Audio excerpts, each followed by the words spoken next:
Go have a seat there, Ruby. No, I just see beanbags and a Okay. couch. Yeah. Last time I went to sit on the couch, all of a sudden Springfield was lying down, so she's not behind me, is she? I hope not. Let me check the cushions really quick. Yeah, last time I last time I went to sit, and she was right there. There's nothing in the plans. All right. Okay, good. So go ahead. All right. So I'm gonna kind of kick this off a little bit. All right. And set the kind of the tone for this and kind of a bit of a background. So firstly, I think the way that SASM could have handled this could have been significantly better. We are still learning. This is a very new space for us. And transparently, as I told Blunt, and I'll say it to you as well, is we have this strange challenge where our department is and should be one that is bringing the three departments together on rather critical circumstances, be it the Faceless, be it the Green Gobbler, anything that spans like 20, 30 individuals' long-term investigations. However, at the very same time, our mandate also says that we need to look into matters of internal affairs, and it creates kind of a bit of a conundrum, right? 1 minute we're working together, next minute, we've got questions that may leave the person being questioned wondering if we're coming after them, right? With that being said, we had a rather long discussion over in the corner, and I think while there are many things that we need to learn, one of the things that we will be implementing is, in this case, we should be bringing the individual involved for the shift, yourself, for example, and letting you know what is happening so that not only do you know for yourself, but also if others under your command or question, you're not, you're not being left, you're not getting blindsided. Because if we're bringing this person in, it's like, what the fuck is this about? Now, I will say that this is, there may be cases where that can't be done. Hopefully we never cross that line. Let's say tomorrow, Ruby, you decide you want to start murdering people. Obviously the conversation can be done differently, would be done differently, but not in a case like this. That's if you find out. Yeah. Exactly. So, so to sort of set the tone here, this is in regards to the impeachment of Kyle Pred, and also questions revolving current Chief Matthew Rhodes. Now, yes. The full scope of this, obviously we can't sort of bring up for his protection as well as the integrity of the case. However, we are looking to speak to as many members of command as possible. I know you and I, like, we saw you down, I know you had just been waking up. You're probably wondering what the hell is going on down at Mission Row PD. Valid questions, right? But a part of the reason why we're doing these questions is because someone may just simply have zero knowledge on any of these, and that's something that's equally as important for us to know, so that, we understand the full picture here. Now, what I would like to do is ideally put this on recording. We are not pressing any criminal charges against you.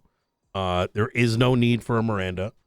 However, the reason for the recording, if you will allow it, is so that if there is any confusion, we ask you a question, it can't be misinterpreted, and your answer is what it is, right?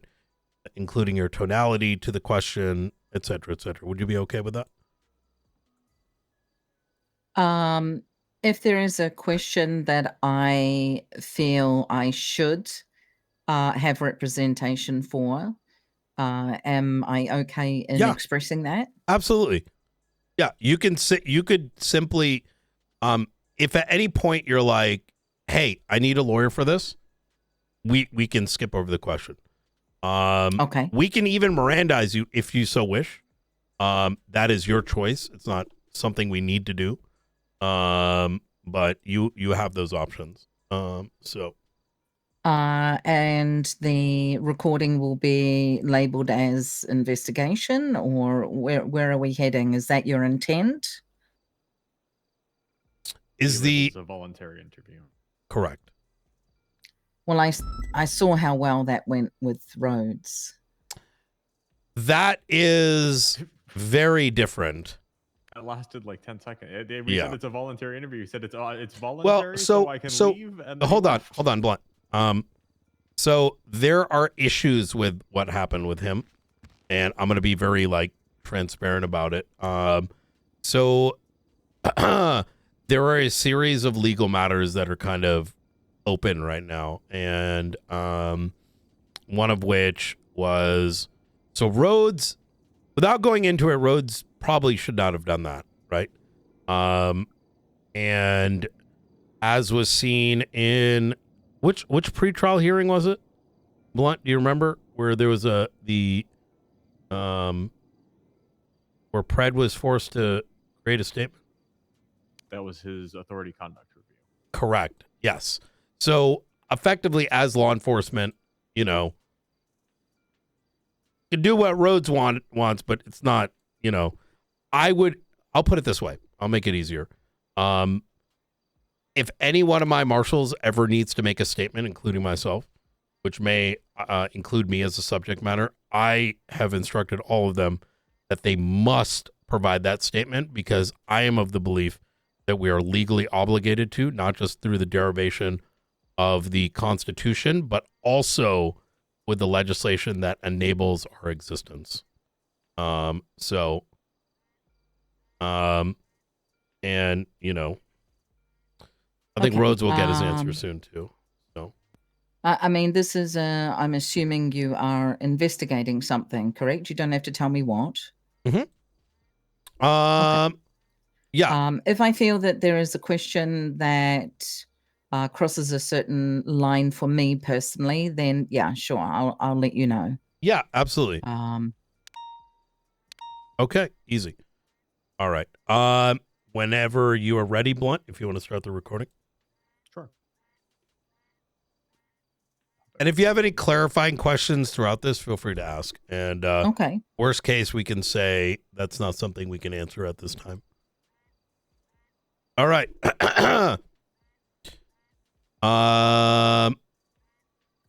Oh. I should stretch my knees there. Uh-huh. All right. There, you're having a spasm there for a second, Blunt. No, it's just sometimes the knee acts up. I gotta stand up real quick and just straighten it out so it doesn't cramp up. It's part of getting old and shot, I guess. All right. It is January 20th, 2026. Let's yell in here, by the way. 2 p.m. Eastern Standard. Sorry, what's that, Brian? I just, if we could Speak yell up in a here. little. Yep. Yeah, sorry about that. It is January 20th, 2026, 11:22 p.m. Eastern Standard Time. I am 069 State Marshal Mike Blunt. Also in the room with the State Marshals is... Commander Ruby York, 201 with the LSPD. Oh my god, you joined the Marshals? Fantastic. All What? right. Did I just say the wrong thing? Well, no, I said in the room are also Marshals. I was pausing for I'm Brian. sorry. But if you want to foreshadow Mm. that's No, perfectly don't be fine. cheeky. Go ahead, Brian. I'm going to be Director Brian Knight, call sign 0495, San Andreas State Marshals. Deputy Marshal Skylar Sparks, badge 030. Fantastic. Okay. Okay. We're here today with for a voluntary interview with, as she identified herself, Commander Ruby York of the LSPD. Go ahead, Brian. Okay. So these questions are going to surround the matter of Matt Rhodes and Kyle Pred and the circumstances sort of surrounding it. The intention of these questions are to get a better understanding of events as you best understand them. Just Sparks, is this set of questions the full set? Yes. Okay, awesome. All right. As we previously sort of discussed, Commander York, if there are any questions here where you're like, I don't wish to answer that at this time because, just let us know. We might pry at the why or try to get clarity in the event, there's a misunderstanding or whatever it is, but we'll discuss Sure. as we go. Okay. So,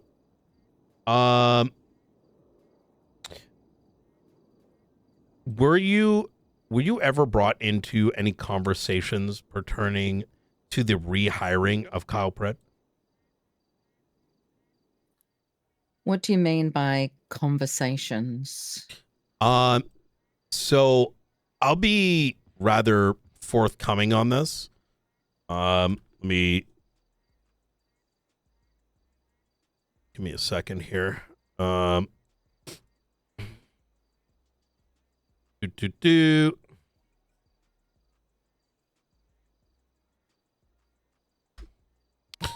right. Just want to get clearance on this.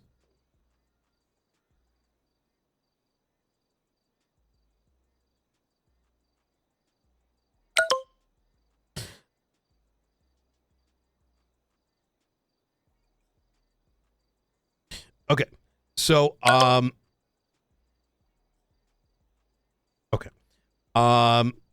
So you are aware that Kyle Pred was hired back into the state marshals with the rank of assistant chief of police?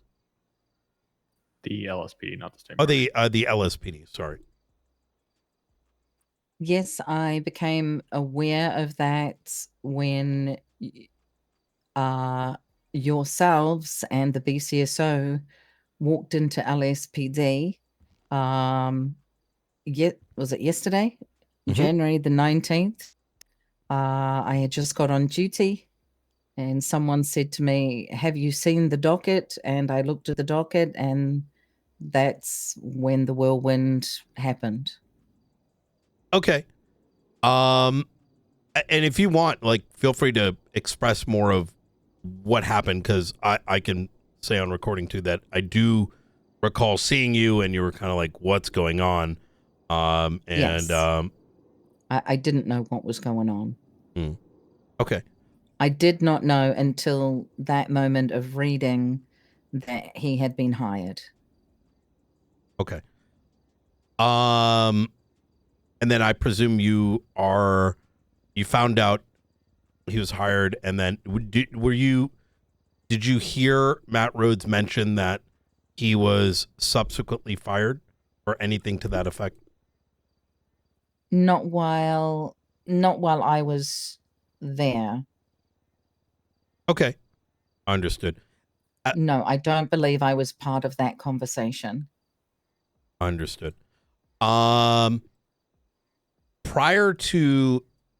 So earlier that day, he was hired on, before you had come on duty, from the sound of this. Prior to that day, were you brought into any conversations or asked any opinions as to whether or not Pred should be hired? I don't believe there was a formal conversation. Mhm. And the conversation that I was privy to was not really based on the fact of Pred. I believe the conversation that I was a part of was a talk to contest legislation. Mm. And I believe there was discussion at that point of the option of having Pred as assistant chief. Do you recall what day that was relative to the days Pred's rehiring? I don't get to see Rhodes that often. Our times are different. Majority of the time, he has finished his shift hours before I come on. So I may have caught the tail end, but I believe that the conversation that I was in was just after, I believe, maybe a day or two after his court case. I honestly do not remember. Okay. So a day or two after his court case, I presume you're referencing when he was found guilty? Yes, I believe so. Okay. And just for clarity, you had and correct me if I'm wrong with this. Sounds like a day or two after his court case, you had joined a conversation or overheard a conversation in which contesting legislation was brought up and bringing in Kyle Pred as an ask chief. Is that correct? Or if not, feel free to restate. Maybe contesting legislation is not the right word, but the fact that there is lack of legislation or certain things within legislation, I believe that was the discussion that I initially was a part of with other people. I cannot remember when, but I wasn't the only one. Understood. Do you recall whether it was members of command, command, who the... I believe it was some high command. Okay. But honestly, I don't remember. Were you ever reapproached about the rehiring of Kyle Pred after that day? Not to my knowledge. Okay. Did you hear any murmurs or rumors, or was it brought to your attention at all of others being asked their opinion on rehiring Kyle Pred? I do believe that there was a high command, maybe even command meeting. I just don't know when that was. Maybe last week sometime, where I believe people gave their opinions. But I wasn't part of that, and I don't know when that happened. I just know that people have expressed that they gave their opinions on whatever was discussed. Some people are happy, some people are not happy, but I was not there. I was not there, and I don't know the context. Understood. And I think it's important to say, given that you have so many individuals under your purview, that this conversation will remain confidential to the individuals in this room. Not all of SASM will be privy to this. It is something that I am very, very stern on, is that whoever it is comes into these conversations, we need to respect their, I don't want to say anonymity, but I don't want their honesty to affect their everyday, right? So, and this extends to others that we may wish to speak to, right, that may be privy to it. So know that we're not going to be spreading that outside of the circle, and all protective measures necessary will be taken to ensure, there's not unnecessary backlash for simply asking questions. So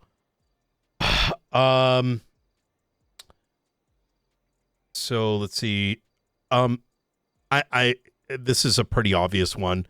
Were you aware that Kyle Pred was charged with violent felonies? Yes. Okay.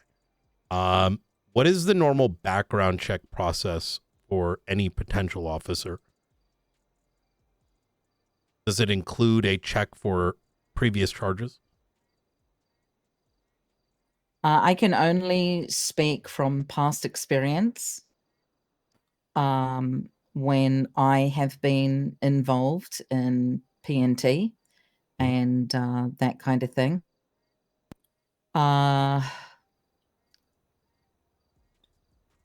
Majority of the time, there's 2 layers of a background check.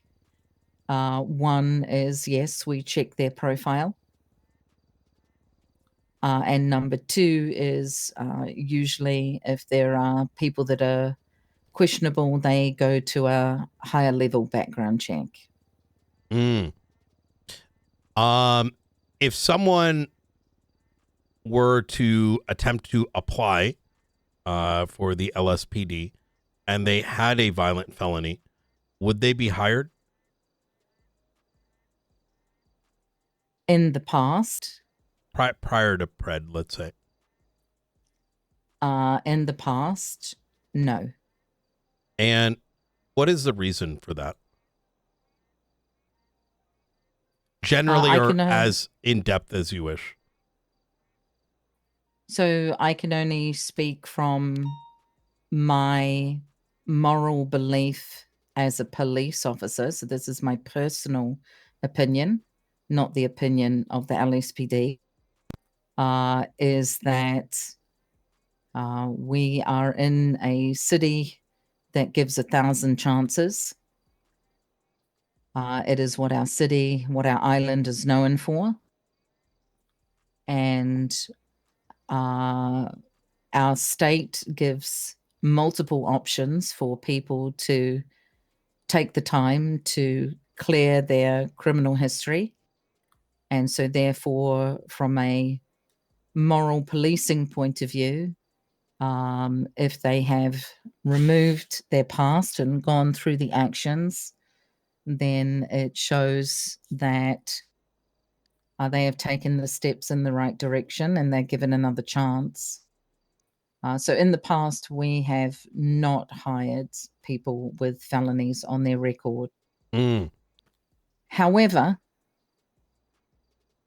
it is not in writing. It is not in our SOPs. It is not in our personnel and training handbook that we cannot or should not hire somebody with a felony.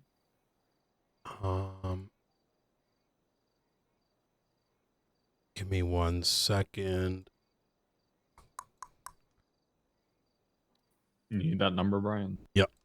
32851.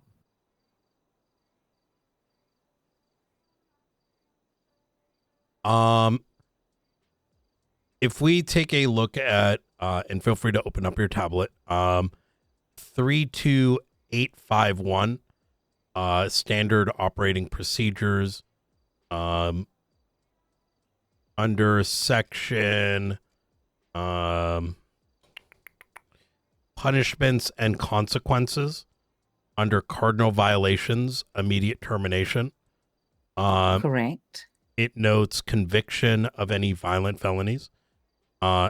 Is this correct? I was part of the rewriting of disciplinary action. So, and yes, if a person, after being suspended due to investigation, is convicted of any violent felonies, they are to be terminated.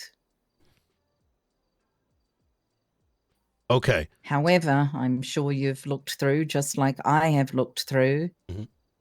There is absolutely nothing in writing stating hiring with felonies. I'm going to show you one other item here. Give me 1 second.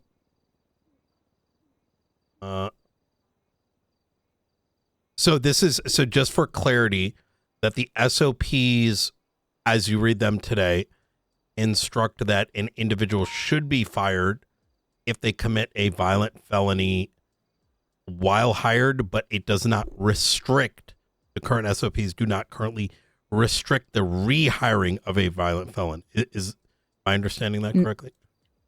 After combing through SOPs, there is nothing specifically identified that way. Understood. So under Leo hiring and initial training overview, section 2, background check. A background check with their past or current employment and criminal record will be performed. Correct. So I'm sure you can see, like I can see, just because something is performed, there's no restriction. Nobody has gone ahead and actually placed in writing something that has been done for years. Do you feel now that that should be done? I believe a lot of changes need to happen. What about that one specifically? My personal point of view, yes. understood. Okay. There's one thing I want to pull up for you. Give me 1 second. 446.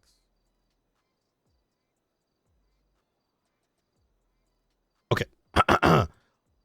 Under the writ of mandamus enforcement of the Constitution, legislative authority pertaining to common law with the state of San Andreas, post number 7, and this is written by the governor, in which he states, the Constitution offers safety and protection for all people of the state.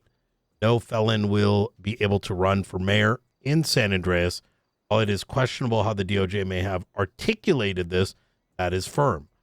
Article 3, freedom, rights and freedoms, right to health and protection of others.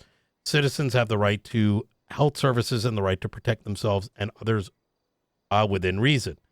State's reasoning. The foundation is enough that no felon should be able to run for mayor. We strip felons of privileges already for the safety of our people. Example, we jail felons for the safety of our people. We take weapons licenses for the safety of our people. We take driver's licenses for the safety of our people. We have law for the safety of our people. If felons were not a danger to our safety, none of this would be required. This is dismissed. Now, this is in relation to an attempt by a violent felon for running for mayor. Yes, I remember. And given the derivation that the governor utilized in relation to a mayor, do you not believe, and you're free to say otherwise, that this is not also applicable to law enforcement? I believe it should be. But again, there is a chunk of information that has not been documented in regard to any policing. So would it be accurate in saying that you believe on a personal level that there needs to be clarity of that? I believe that we have got to a point where, I suppose, in a sense, something that has, quote unquote, always been done but never been documented now needs to be documented. Understood. Would it be accurate to say that the Constitution is not enough to provide that clarity, but that clarity should be expanded on? I mean, it's not in the Constitution. And the Constitution covers BCSO and LSPD. It's not, there's nothing even in marshals that I've read through that says that you can't hire a felon. So it's all of us. But so to kind of, so the derivation that the governor utilized via the Constitution, specifically Article 3, right to health and protection of others, where he derived that the Constitution implicitly underlines why a mayor that a individual with a violent background cannot run for mayor. Would that not, for that same reason, derive that a law enforcement officer would not either, due to the right to health and protection of others. It sounds like the answer is no. You know. Well, I mean, isn't that what you as marshals are trying to get to the bottom of? I don't see how my okay. opinion would count. It's obviously something that has. Listen, the world that we live in is very interesting. If it's not written down, therefore I can do it. If it's not written down, then maybe I shouldn't do it. There are two sides to the coin. Some people play on one side, some people play on the other. And I think the issue is, by my personal opinion of how things should be and how I personally have operated as an officer, are not reflected in any written matter, and I agree they should be written. Okay, I understand. I don't want to come across like your opinion is invalid. This is to better understand also what others may have been thinking. Let me ask it a different way. Would you, in your position, hire someone who's a violent felon? I have not. Yeah, I got you. Okay, easy. All right. Let me see. Okay. Is that something you'd personally consider, or is that a hard line for you? Again, for me, I believe that, as I said before, San Andreas is based to give people multiple options, to live multiple different lifestyles, and to change that lifestyle at any time. I agree with that stance, and there are avenues for people who want to make that change in their lifestyle. That is what I hold fast to. As a matter of, this is going to sound ridiculous, and it is to a degree. What was, do you believe there would have been a difference between if Flippy were to be hired tomorrow? I'm sure you're aware of Flippy, multiple violent felon. Would your stance be different? And if so, why? No, my stance would not be different. Okay. Understood. Awesome. Okay. But I'm not the person doing the hiring. Oh, do you, in this particular case or in general? At the moment, both. Would you say that you hold a higher standard than that of what you perceived this week? I can't say that it is higher, but it is clearly different. Okay. Very good. Sparks, any further questions, Blunt? Oh, I do got one. Upon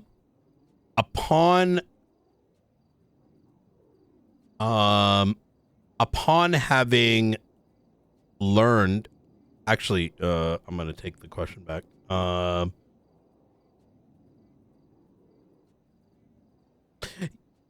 You mentioned that there is a lack of clarity, as there is no direct line in any piece of legislation quite like specifically preventing a member of law enforcement from being hired, right? Is that accurate? I don't want to misrepresent your statement. There is nothing that I have read in legislation, or even, for example, you have, I believe that you, hold on, I don't want to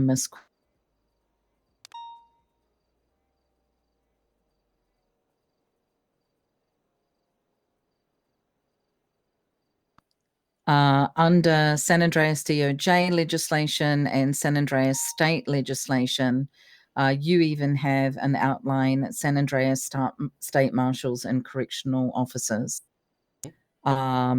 Police departments, we don't even have a subsection, or law enforcement's even under powers. There is really nothing written legally that clearly states, beyond a shadow of a doubt, in regard to people with a criminal record being hired. Now, is that something that we've done in the past? Absolutely not. Okay. But there is nothing at the moment. Should there be something? 100%. And again, I feel like we are at a point where every single thing in our state is being tested, that if it's not written down, therefore I can do what I want. So with that having been said, do you believe that the hiring of Pred was to challenge this? I don't know specifically if the hiring of Pred was to challenge this specific thing. When the discussion was made, it was mainly around the lack of anything written down that states who can and cannot be hired as a law enforcement officer. I knew there was something in regard to the mayor.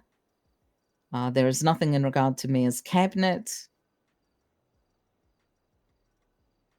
And I believe there finally is something in regard to DOJ. But I don't believe that the initial conversation that I was a part of was to, I suppose, in a sense, use the hiring of a person with a criminal record to push this envelope. Okay. And for clarity, you had no awareness of the possibility of Pred being hired outside of the meeting you got the tail end of a day or two after the trial? There was yes. I mean, it was thrown around. I did not know it was going to happen. I did not know that was the decision that was made. When you say it was thrown around, as there was about a week, roughly like a week, between the trial and the rehiring, I don't quite recall the exact number of days. How many times was it brought up to you by Rhodes at any point in that week? As I said, I really don't see him that often.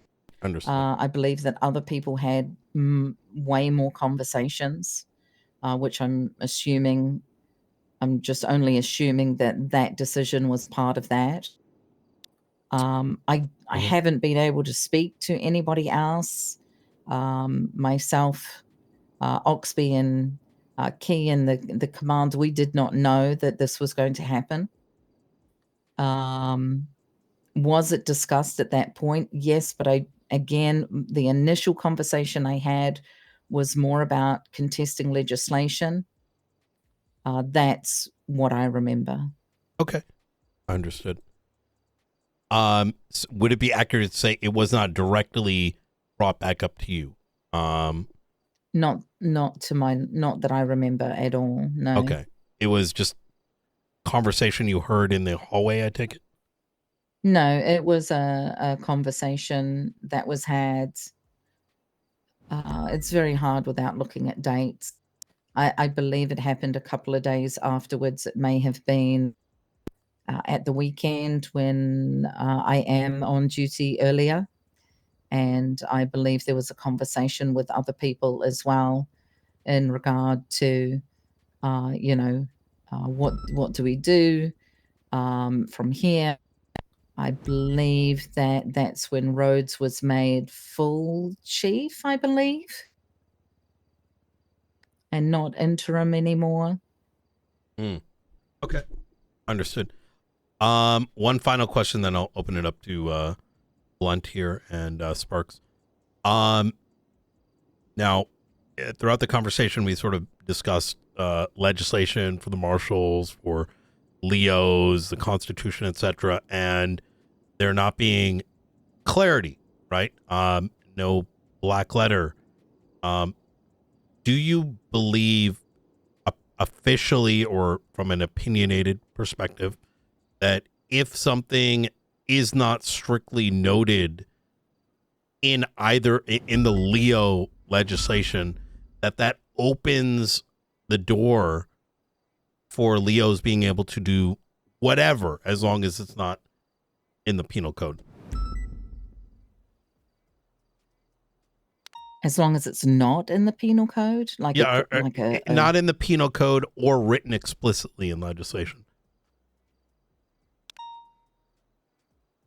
So the interesting thing is that, you know, you operate at a certain level because I operate at a certain level because that's the way I was trained. That's the way I have operated. And then certain circumstances have obviously happened where people, you know, once again, as I said, oh gosh, people are saying if it's not written, then it's written down, then it's open, you know, to be pushed. I can use a direct example. I mean, that's not my stance. I understand. So let's say, for example, listening devices. They can be purchased in the news. Do you believe it to be lawful for a law enforcement officer to utilize a listening device on an individual without a search warrant or a subpoena?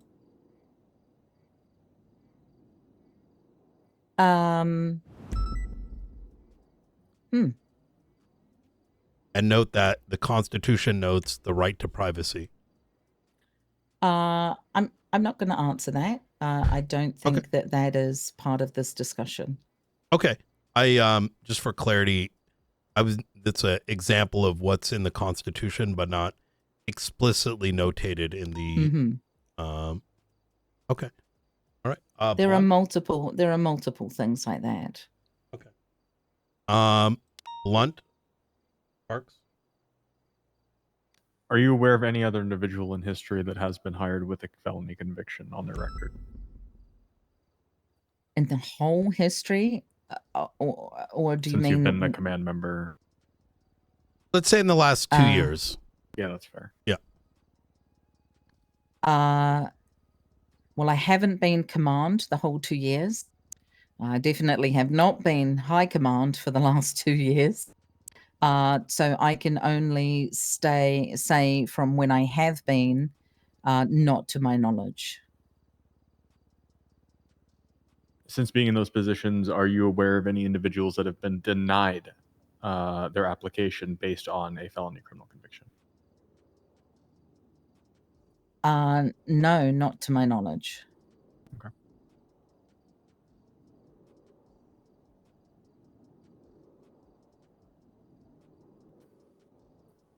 Doing something just because it's written down, not written down somewhere that you can't. Would you call that operating in good faith?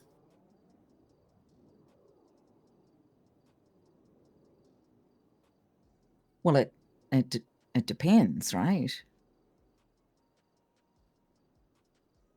Again, it's based on our Constitution and on the penal code. You want to rephrase your question here? Yeah. Do you think Matthew Rhodes hired Pred in good faith?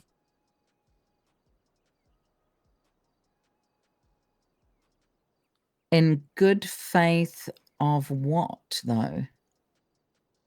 In his beliefs?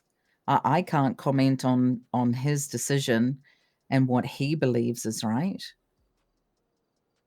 If you hired Kyle Pred today, do you believe that could be possible in good faith?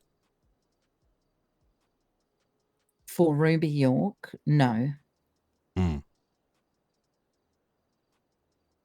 Well, Well, we regularly have, especially in a command position, have to make a determination whether an officer was acting in good faith or in bad faith when they took any particular action, whether it's written down or not written down anywhere that they could or could not do so.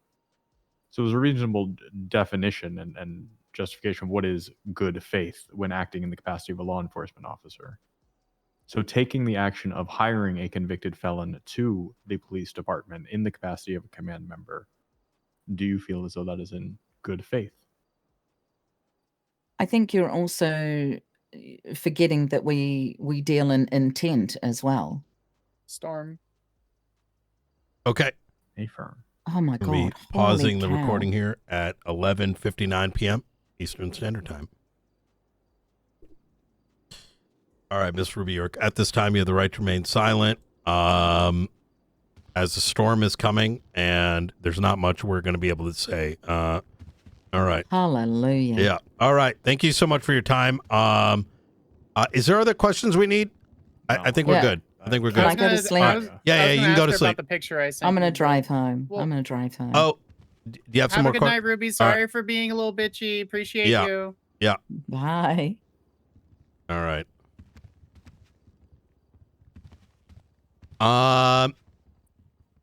Obviously we're going to be approaching other people as well. Please don't, go too much into detail about what this conversation's in regards to, just in case, they say, "Oh my God, Ruby told us this," da, da, da, da, da, and then it muddies up everything. You know what I mean? I do. All right. You may now kiss the bride. All right.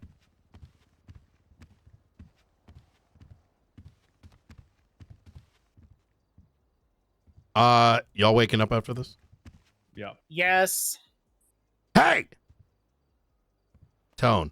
That was March Yes, sir. of 2023, by the way. How fucking scary.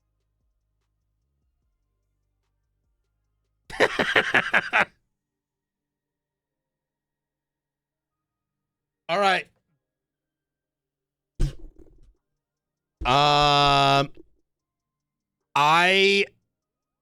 Okay. Let's break it down. The biggest thing, and this is kind of like I've worked with them, right?